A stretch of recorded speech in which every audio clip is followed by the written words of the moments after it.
gentlemen, as always, I'm your host, AirsoftALs, and welcome to the second After Action Report. Today we talk about the jungle, and what I learned from it, and kind of talk about some things that happened which a lot of people are kind of not happy about. Now, before I get into it, let me just go ahead and make it plain as day. I got my ass kicked. A surprise, to be sure, but a welcome one. Because I treated the area like I was a U.S. soldier instead of a Viet Cong. However, the team I was playing up against actually acted like Viet fucking Cong, and I respect them for that. Patrick, of course, having footage from that game, I'm hoping to get so I can actually edit a bit for him, so we both have versions of our edited footage. Promise that's coming, and sadly my footage is mostly me getting my ass kicked, and not a lot of good run cam footage. Speaking of run cams, or cameras in general, let me just go ahead and say this now. Apparently, the Vivitar 4K action camera can only handle so much of a of a certain SD card. Because apparently this one is not reading the one I have in here correctly, which means I have to get another style SD card or something of that nature, because this one, the SD card either is corrupted, or I just need to get a brand fucking new SD card for this one. So the selfie camera was completely down for the entire game day. The other thing that wasn't down, thankfully, was the run cam. However, like I said, the run cam footage was not gonna be that good, because I couldn't exactly see the enemy. I was firing Rambo blind until they got close enough to where I could actually get the bastards, and even then you could actually see them in the footage. So with that out of the way, let's go ahead and get into my loadout. What was my loadout and what was my drinking apparatus for the day? Because the day itself was pretty damn hot. There was a lot of sun, it was really warm, and, well, the drinking apparatus was, of course, a canteen, particularly a classic GI-style metal canteen. This is from a flea market that I got, and most of my gear is mostly surplus that I could get from a flea market, so, take it that as you will. Speaking of my loadout, it was mostly BDU woodland bottoms with a OD green top. And the helmet I was rocking, which I took off the woodland cover on it because I wanted to kind of go for that sort of classic style, sort of like retro modern style of it, was my Emerson Mitch 2000 helmet, or 2002, whichever one you want to go with. And I had this decked out, and of course the, you know, Tennessee patch here, come and take it patch, and a buddy of mine, Joel, his Jedi Sith 13th SOG patch, which actually does glow in the dark. I actually got a few compliments on the patches themselves. I am very happy with that. I will always rock the Tennessee patch. I don't care who the hell you are. But you see this right here. This was the first time testing out, of course, a side camera mount, side helmet mount. The other mounts I actually helped out Patrick with his camera mounts and sort of testing out stuff that way. And he was very much so cool with it. He was very receptive to it. I'm very happy Patrick was very receptive to it. He didn't exactly like the shoulder mount very much because the footage from that apparently isn't that good. I don't know yet. I haven't seen the footage yet. I'm going to see if I can work my magic with that, if he hasn't deleted it already. But yeah, no, again, this is more or less my helmet setup. And the footage so far from the side camera mount is good. Don't get me wrong, it is good, and I do like the way it's set up. It's just, we're going to work on that as a whole. Now, face and eye protection was a bit different this time around, because I actually had full face protection in the form of this. This is basically Amazon. Don't know the brand itself. It's Amazon face protection, lower face protection. It does cover a good bit of my face. It legitimately does. Let me see if I can try and get this to work pretty good. Good amount here. Basically, you see what it is. It's literally a, let me see here. Okay, move this forward a bit. So it's, there we go.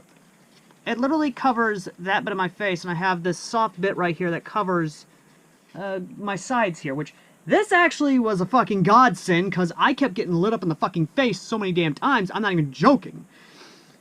I'm not joking. Like, the majority of the metal bit here got lit the fuck up, and including the side panels here got lit the fuck up, and that is something I'm happy for that I wore this. I'm going to continue wearing this until I find a way to put some padding right here between the metal and my actual face here, because yeah, it's one of those things. Either way, though, the eye protection, though, that's where things got really interesting. Because it was such a hot day, I decided to go with... it was such a bright and hot day, I decided to go with the full JT paintballers. These are... My bad, not JT. These are Raiden's Barricade. Although I thought these were JTs, because the brand that I did see these fall under were JTs. Again, these are basically like paintball, airsoft, full steel goggles that I got from that you can get at Academy. These were my brother Rob's until he let me have them because they weren't doing well for him. And again, these things fogged up pretty badly, so I just switched out from these to a pair of actual legitimate safety glasses that do work and have worked for me for years now. These are, if I can find the brand name on them, I believe they're on here. I may not. Ah, here we are. These are Venture 2 safety glasses. These are like, you can get these at Walmart, Lowe's, any sort of like hardware store, which by the way, hardware safety glasses actually work pretty well, and I wouldn't knock them because, again, if these things are good enough to stop metal shavings flying into your eyes, fucking God knows how fast they're shooting. These things have stopped BBs a lot, and you can actually see that right there with some of the dents and damages these things get. These things took a lot of damage over the years. They seriously did. Now, as for my loadout, I decided to go with the good old-fashioned Alice, especially some old-fashioned H-harness style straps here.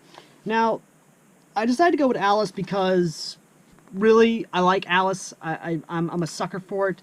And always have been, always will be. I love Alice to death. It's the only downside is I forgot to tighten this up a little bit, so it was, yeah, it was wobbling a bit, like wobbly all over me, and it was, but at the same time, it also was a godsend because I was able to maneuver a little bit more, but even then, it was pretty heavy. So again, both blessing and a curse, but, you know, one of those things. I'm still working on it. Even to this day, I was still kind of messing around with the Alice to see what my perfect, like, setup is for it.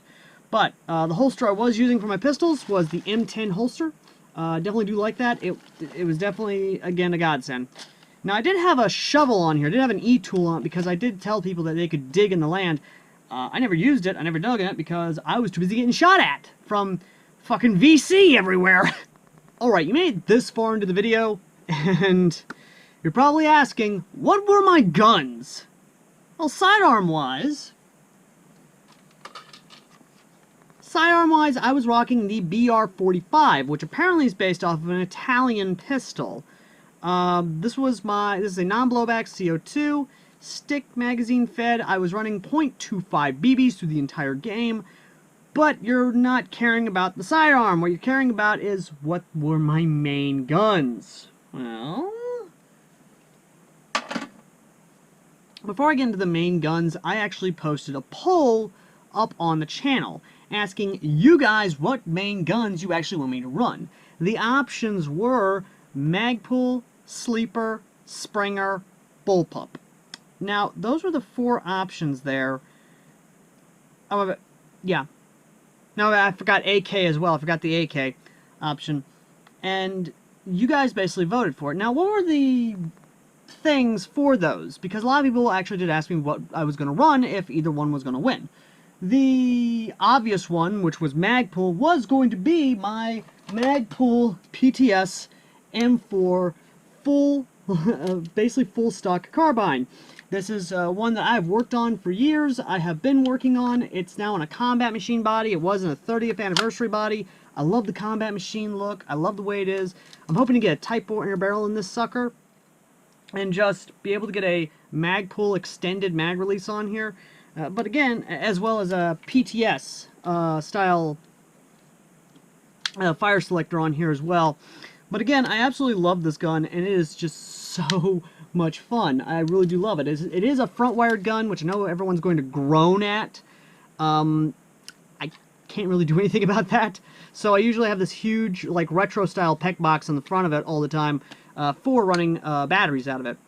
Now, I know you're saying, why not run batteries inside? But, well, the inner barrel itself is kind of thick and will not let certain batteries in there. Now, if I do find a battery small enough to fit inside alongside the barrel itself on Amazon or something, or, you know, anything of that nature, let me know in the I definitely will. But the barrel itself is actually a Colt labeled barrel itself. Does have that. It's a CMP 5.56 NATO, 1/7, I think is what it is. But again, it's kind of cool that I actually have this. Again, just one of those things. It's fully customized. I will rock this one day. I really will rock this one day again. But again, I don't know yet what. But I will admit that this game actually did reinforce my belief in me needing a fucking 40 mic. We'll get to that at the end of the video. I promise you on that.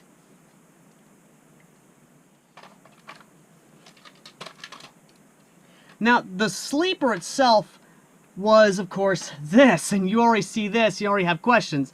This is a Double Eagle Well JG UK Arms AK. Now, that's confusing, I know, but basic thing is, JG makes it, and all this other crazy crap. Either way, though, back to it. So, this is a JG AK, essentially. I've got it to where wire comes out the charging handle.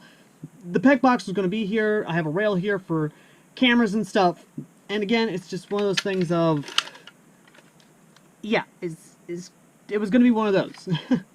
But, either way though, this was going to be the sleeper option, because this is fully upgraded. Inside, outside is just this. Internally, it is a sleeper, because it has a gearbox. It has a full version 3 gearbox in here. It has a lot of other crazy stuff. It's got a full-length barrel, as you can see out the front there. It is essentially a sleeper AK.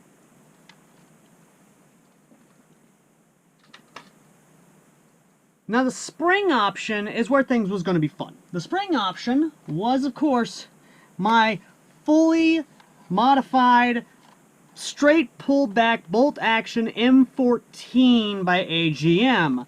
It's got a better prime on it. It's not as horrendous. It's got a redneck flat hop in here.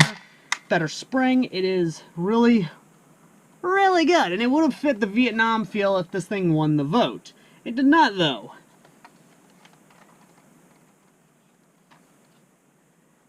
Now, the AK option, instead, which is not the sleeper AK, no, this one is one from my buddy Austin, who actually did a good deal with me on this. And that is, of course, my PMC fully licensed Kalashnikov thing. This AK is weird, ladies and gentlemen, it really is weird. But this is a folding stock, apparently this is a Polish folding stock, I don't really know, I need to tighten this up on the fire selector.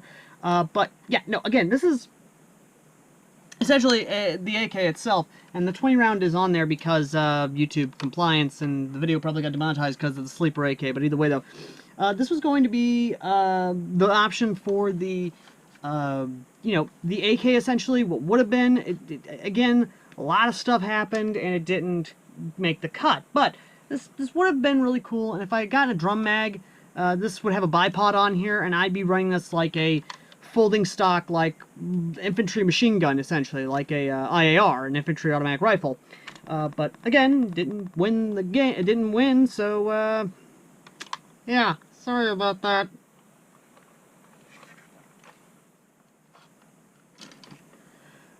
So I hear you asking, what was the bullpup option? The bullpup options were actually the FN2000, the tactical tuna, and the SRU. The SRU actually is with my buddy Patrick, who actually is going to be cyberpunking that motherfucker up. And I'm really looking forward to what kind of cyberpunk paint job he comes up with, as well as doing other stuff to make it run just a little bit better and kind of give me some cool options. Again, the guy works for Northwest Airsoft, so we'll see what the bill is and see if we can't do something, see what cool stuff he does to it. But what I will say is that the bullpups themselves was, like I said, the tactical tuna.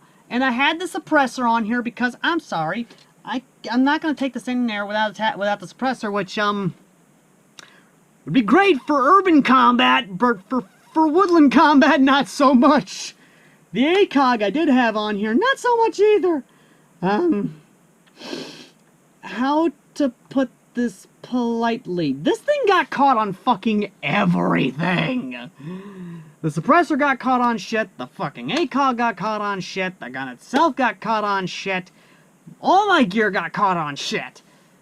The jungle was not happy with me, ladies and gentlemen, and I was not prepared for it. But what I will say is that it definitely was a learning experience, and there's a lot of sand and stuff on this, and you can actually see that pretty good on the gun itself. Outside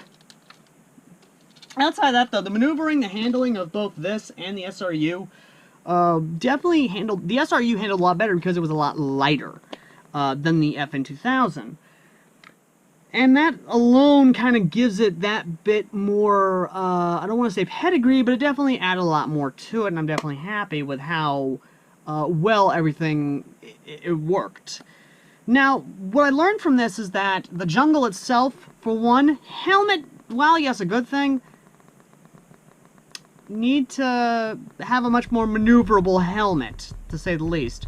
So I may be looking at a fast helmet in the future that works well with me, or I might be repairing one of my older fast helmets, because the fast helmets I do have currently are in pieces and not are not together, to say the least. But either way, though. So the big thing, though, is the woodland itself, the gameplay itself. I learned a lot from this, including but not limited to breathable clothing, while at the same time still being protective. A lot of prickle bushes. The other thing about it, though, is that it reinforced my belief in me needing a grenade launcher, because the bastards themselves, the fuckers who were playing VC, they hunkered down in the trench, and I should... Yeah, it's one of those things of, a lot of firepower, a lot of high capacity, need a grenade launcher, because if I had a grenade launcher, I would have been able to lob some 40 mics into that trench, and would have at least gotten them, or at least disrupted them a little bit. I mean, hell, even the grenades themselves they did toss, which was one Thunder Bee,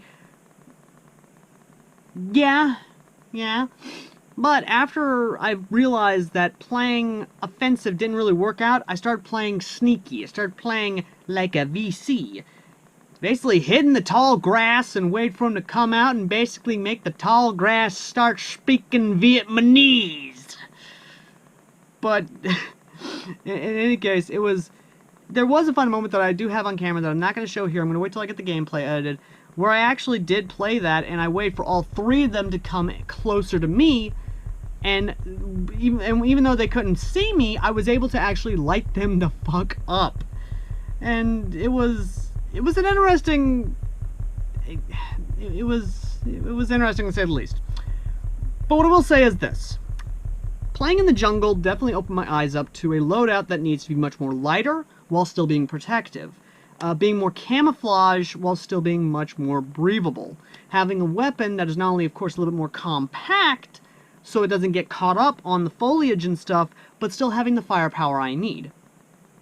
All that stating that if I do go back to a jungle-like area, or a very heavily wooded area, aside from, of course, having either a squad automatic weapon, or at least a type of, like, heavy machine gun, or at least a medium machine gun style weapon, or even a light machine gun style weapon, I am definitely going to be rocking the M4 here, because this one has been proven time and time again in the woods. This thing has proven itself time and time again as a nice jungle fighter, and its retro style look, it'll definitely catch some eyes and definitely give it that retro modern look. Especially if I'm able to get the scope that I want for this off of Amazon, because they have a retro style scope on Amazon that I really want to get for this. That'll definitely complete the whole retro modern look. And as much as I do love the ACOG I got, I'm not used to it yet, and I need to train a little bit more with that. I need to kind of practice a little bit more with it. But again, I will say this now, I love this. I love what I learned from this game. I had a lot of fun at this game. And again, I just had a lot of fun. And I hope the others had a lot of fun also, because again, it was a fun experience and a fun ride. Anyway, thank you all so very much for watching this after action report on The Jungle. And as always, ladies and gentlemen, I've been AirsoftAL. And I learned... Actually, here's a little bit of advice for everyone before we leave. Remember, if you're going to play in the jungle, play like the VC, not the US. Trust me on this. You'll thank me later for it. And if you want to help support the channel and my quest for getting a grenade launcher, a 40 mic, consider donating to the PayPal down below. Or if you want to help directly in actually acquiring stuff off of Amazon, I have an Amazon account now. If you want to learn how to do that, contact me via the Discord down below. And as always, ladies and gentlemen, I've been AirsoftAL, and let me know in the comments section down below your jungle stories, and if you've had any, and your experiences in the jungle. And as always, ladies and gentlemen, I've been AirsoftAL, and I'll see you all in the next video. Till next time.